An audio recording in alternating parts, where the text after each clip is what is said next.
আবু জেহেল যে বিরোধিতা করেছিল নবীজির, ও কি না জেনে না শুনে না বুঝে? জেনে শুনে বুঝে। সূরা আনআমের 34 নম্বর আয়াতের তাফসীরে পাবেন শানে নজুলে।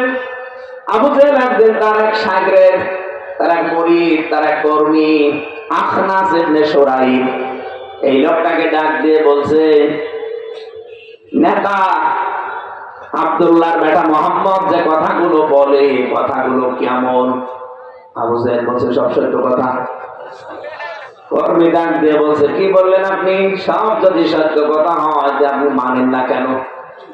আবু জেহেল বলছে, ঘরের ভেতরে আর কেউ আছে আশপাশে? দেখ। বলছে, কেউ নেই। গোপন ঘরে ধরে বলি, ও কথা যদি আমি মেনেই নেই তাহলে আমার কি সিয়ার থাকে? আর ওই কথাগুলো জনগণকে যদি বুঝতে দেয় যে জনগণকে আমার সিয়ারে রাখে, আমি তো নিজেও বোঝার করে না বোঝার ভান করে আছি, আর জনগণকে আমি বুঝতে দেই না, এই জন্য আমার সিয়ার এখনো টিকে আছে।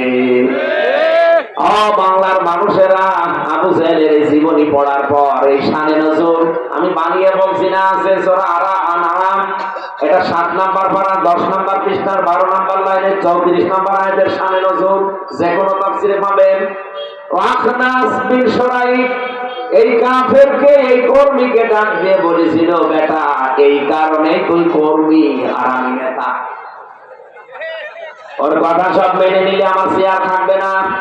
বাংলাদেশে অনেকে এখন জেনে শুনে বুঝে আলেমদের বিরোধিতা করছে।